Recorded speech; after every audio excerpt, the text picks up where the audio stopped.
Imagine being born into a world where your very name, your body, and your future did not belong to you. Imagine never knowing your birthday, being torn from your family as a child, and taught that reading and writing were crimes punishable by death. This was the world into which Frederick Douglass was born in 1818, a world built on chains, silence, and fear. Yet, from this darkness would rise one of the most powerful voices for freedom the world has ever known. Frederick Douglass was no ordinary man. He was enslaved, beaten, and silenced, but he refused to remain voiceless. With nothing but courage, determination, and a burning hunger for knowledge, Douglass defied every barrier placed before him. He taught himself to read in secret, sharpened his mind with stolen scraps of newspapers, and eventually escaped the brutal grip of slavery. But his journey did not end with freedom. It was only the beginning. Once free, Douglass transformed himself into an orator who shook nations. His speeches struck like thunder, exposing the hypocrisy of a country that claimed liberty while holding millions in bondage. His writings inspired abolitionists across the globe and gave hope to the enslaved who longed for deliverance. This is not just the story of a man who escaped slavery. This is the story of how Frederick Douglass changed history, wielding words as weapons more powerful than chains or whips. Stay with us as we uncover the extraordinary life of a man who rose from bondage to become a statesman, a writer, and a timeless symbol of resistance and freedom. He was born into chains, though no record would mark the day. In 1818, on a plantation in Maryland's eastern shore, a child entered the world nameless to history, counted not as a person, but as property. He was separated from his mother almost immediately, as was the custom, so that the bond between parent and child could never grow too strong. His earliest memories were not of warmth or nurture, but of hunger, cold nights, and the faint whisper of stories told in secret by older slaves who tried to soften the harshness of reality. From the beginning, Frederick Douglass understood the world as a place of absence. He rarely saw his mother, who lived on another plantation and could only visit him under cover of night. She would walk miles to see her child, only to leave again before dawn. He did not even know his exact age, for enslaved children were deliberately kept ignorant of such things. Knowledge was a privilege, and slavery thrived on denying it. Life on the plantation was marked by suffering, but even as a child he felt sparks of resilience. He watched the overseers with sharp eyes, learning how fear was used as a weapon. He noticed how songs sung in the fields carried hidden meanings, sorrow, defiance, prayers for deliverance disguised in melody. The rhythms of work were chains, but the rhythms of song were wings, and even as a boy he sensed that the human spirit could never be fully crushed. He also began to understand the cruelty of power. Whippings were a constant, the lash cracking against backs to remind all of their place. Frederick saw older slaves endure unspeakable pain, and though he trembled, he also began to imagine a different life. The seeds of defiance were planted early, nourished by suffering, by the memory of his mother's footsteps in the night, and by a hunger he could not yet name. When he was still a boy, fate shifted the course of his life. He was sent away from the plantation to live in Baltimore with relatives of his enslaver. For many in bondage, being hired out to the city meant a slight reprieve from the backbreaking toil of the fields, though slavery's grip remained just as cruel. For Frederick, however, Baltimore would change everything. It was there that he first caught a glimpse of the power that could one day break his chains. The power of words. In the household where he lived, the mistress, Sophia Old, at first treated him with a kindness unfamiliar to him. She even began to teach him the alphabet, showing him letters on a page with the innocence of one who did not yet understand how dangerous such a gift was. But her husband discovered her lessons and put an immediate end to them, warning that education would spoil a slave, making him unfit to serve. Those words burned into Frederick's memory. In that moment, he realized that knowledge was not simply learning, it was power. If literacy could make him unmanageable, then literacy would become his weapon. From then on, he pursued reading in secret, scavenging scraps of newspapers and books wherever he could find them. He struck bargains with poor white boys in the streets, trading bread for lessons, turning hunger into knowledge. Every stolen word was a victory, Every sentence read a step closer to freedom. The more he read, the more he saw the hypocrisy of a nation that preached liberty while thriving on slavery. The Bible, newspapers, political speeches, each page sharpened his mind and deepened his determination. In Baltimore, Frederick Douglass discovered that the key to his liberation was already in his hands. He might still wear chains on his body, but in his mind, he was beginning to unlock the gates of freedom. The hunger for knowledge gave Frederick Douglass strength, but the chains of slavery were relentless. In his teenage years, he was sent back from Baltimore to the countryside, where the work was harsher and the punishments far more brutal. Here, he came face to face with the raw cruelty of the system. Days began before dawn and ended long after dusk, the lash always ready to tear open the skin of anyone who faltered. Hunger gnawed constantly, and exhaustion was the overseer's favorite weapon.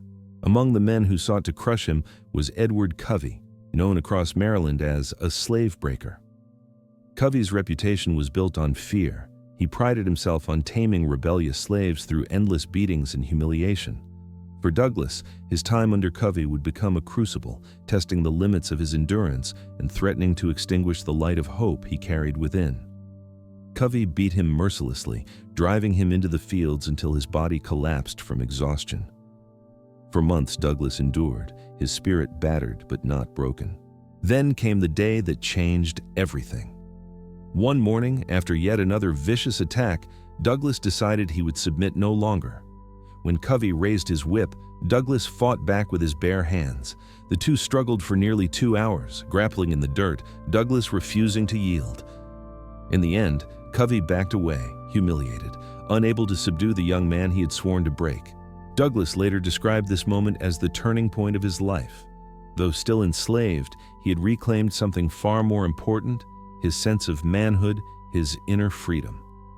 From that day forward, he vowed that he would never again be beaten without resisting. The chains might still bind his body, but his spirit had risen unshackled. The fight with Covey ignited something permanent in Frederick Douglass. He knew then that slavery could scar his body, but it could never again claim his spirit. Yet, inner freedom was not enough. He began to dream more fiercely than ever of escape, of crossing that invisible line to the north where men were not owned like cattle. Every hour of labor in the fields, every lash across his back, every chain he saw fastened on another made the dream burn hotter. But escape was no simple matter. To flee slavery meant risking capture, torture, and death. Runaways were hunted with dogs and guns, and anyone caught helping them could face brutal punishment. Still, Douglass began to form plans with a few trusted companions. They whispered in the dark about stealing a boat, disguising themselves, or following the North Star to freedom. They knew the risks. Betrayal lurked everywhere, and the price of failure was high. One attempt ended in disaster. Word of their plan leaked, and the conspirators were arrested. Douglass was dragged back in chains, his hopes shattered, his body humiliated once more. For days he sat in despair, believing his dream had died before it had even begun. But deep inside, the fire did not go out. If anything, failure only sharpened his determination. He would try again. He must. For Frederick Douglass, escape was no longer a dream to be indulged in secret. It had become a necessity, a destiny. He knew that one day he would find the courage and the chance, and when that day came, he would never look back. The chance finally came in 1838.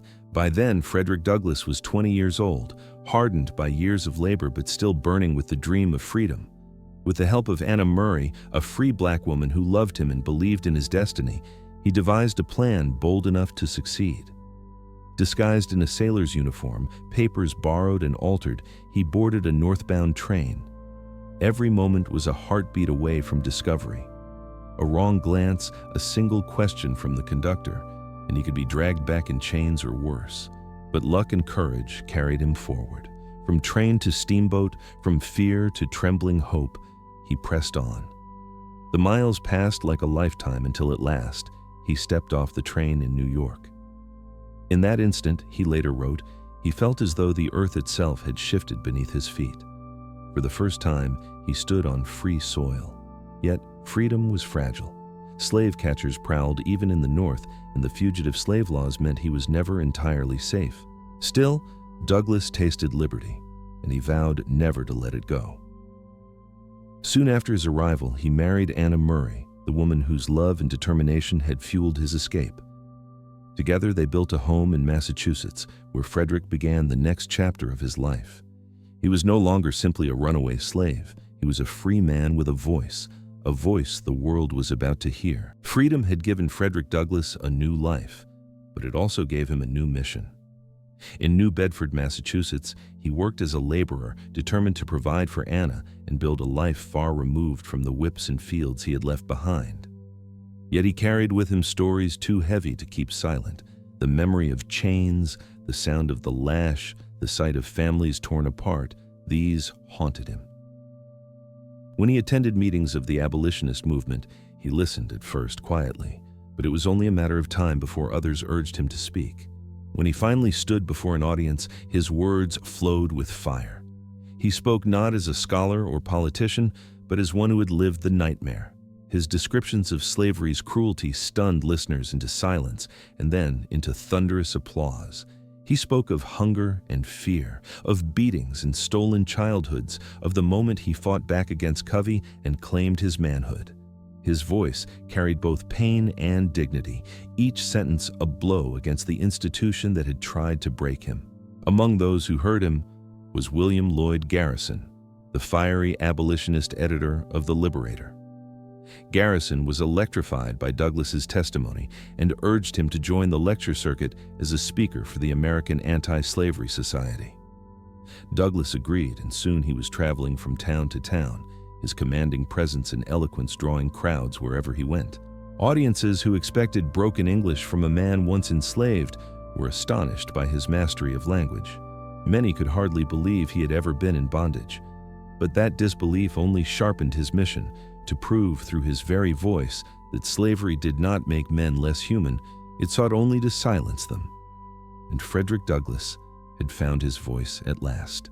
By the mid-1840s, Frederick Douglass had become one of the most electrifying voices in the abolitionist movement. Yet with every speech he gave, he risked exposure. He was still legally a fugitive. At any moment, slave catchers could appear, ready to drag him back to Maryland in chains. To silence doubts and to strike harder at slavery's defenders, Douglass took a bold step. He wrote his life story. In 1845, his narrative of the life of Frederick Douglass, an American slave, was published.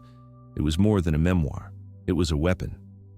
In vivid, unflinching detail, Douglass described the horrors he had lived through, the hunger, the beatings, the cruelty of Covey, the desperate dreams of escape. The book named names, exposing enslavers and overseers who had tormented him. Readers could not dismiss it as exaggeration. The truth was undeniable, and it shook the conscience of America and beyond. But the book also placed him in grave danger. Now his identity was clear, his past laid bare, and his former enslavers knew where to find him. Friends and fellow abolitionists urged him to leave the country. So in 1845, Douglass sailed to Britain and Ireland. There, he was received not as a fugitive, but as a hero. He lectured in packed halls across England, Scotland, and Ireland, where audiences were appalled by the brutality of American slavery. In Ireland, he walked the streets with a freedom he had never known, welcomed as an equal among men. British supporters were so moved by his story that they raised funds to purchase his legal freedom, ensuring that no master could ever claim him again. When Douglass returned to America in 1847, he was not just a fugitive who had escaped. He was a free man, a published author, and an international figure whose words carried across oceans. When the storm of civil war broke over America in 1861, Frederick Douglass understood it as more than a conflict between North and South. For him, it was the defining battle for the soul of the nation, a war that must decide whether slavery would live or die. From the very beginning, he urged President Abraham Lincoln and Union leaders to confront the issue directly. The war could not be won without striking at slavery itself. Douglass filled his speeches and writings with a single message. Emancipation was not only a moral necessity, it was a military one. Every enslaved man and woman represented both a blow to the Confederacy and a potential ally for the Union. If freed, they would fight with unmatched courage for the cause of liberty. His arguments carried weight, and though Lincoln was cautious at first, the tide of war and the pressure of voices like Douglass's pushed him toward action. When the Emancipation Proclamation was issued in 1863, Douglass celebrated, but he did not stop. He threw himself into recruiting black soldiers for the Union Army, traveling from town to town, urging men to take up arms. "Once let the black man get upon his person the brass letters U.S.," he declared. "Let him get an eagle on his button and a musket on his shoulder, and there is no power on earth which can deny that he has earned the right to citizenship." 2 of his own sons enlisted, proof of how deeply he believed in the cause. Douglass himself met with Lincoln at the White House, a historic moment in which a former slave sat face to face with the President of the United States. They spoke of equal pay for black soldiers, of the treatment of captured troops, and of the future of freedom in America. Lincoln listened, and Douglass left the meeting convinced that the president was not only a politician, but a man who could be moved by moral force. Through words, through action, and through relentless pressure, Douglass became not just a witness to the Civil War, but one of its moral architects. He had escaped slavery, but now he was helping to destroy it for millions more. The Civil War had ended, slavery was abolished, and millions were free. Yet, Frederick Douglass knew the battle was far from over. Freedom on paper did not guarantee equality in life. Across the South, former enslavers fought to maintain control through violence, intimidation, and new laws designed to keep black Americans in chains by another name. Reconstruction promised a rebirth of the nation, but Douglass saw clearly how fragile it was. He turned his voice, sharpened by decades of struggle, to the next fight: civil rights. He demanded education for the freedmen, land reform to break the grip of the old planter class, and above all, the right to vote. "Slavery is not abolished until the black man has the ballot," he declared, knowing that political power was the key to real freedom. He traveled tirelessly, speaking before packed halls and crowded churches, urging America not to betray its own ideals. Douglass also became a symbol of black leadership in a nation that had never seen men of his background hold positions of power. He was appointed to several federal posts, serving as U.S. Marshal for the District of Columbia and later as Minister to Haiti. In each role, he carried himself with the dignity of a statesman, a living refutation of the lies that had once claimed black people were unfit for citizenship. Yet his journey was not without disappointment. He watched as Reconstruction collapsed under the weight of white resistance and as Jim Crow laws spread across the South. But even as the shadows grew darker, he refused to give in to despair. His speeches thundered against injustice, his pen struck at hypocrisy, and his very presence reminded the world of what was possible. From plantation slave to statesman of a republic, Frederick Douglass had become one of the most extraordinary figures of his century. His life was proof that America's promise could not be killed, even when it was shackled. In his later years, Frederick Douglass stood as a living monument to endurance. He had walked the long road from slavery to statesmanship, and by the 1880s and 1890s, he was one of the most respected figures in America, both feared and admired. His home in Washington, D.C. became a gathering place for politicians, reformers, and young activists who came to seek his counsel.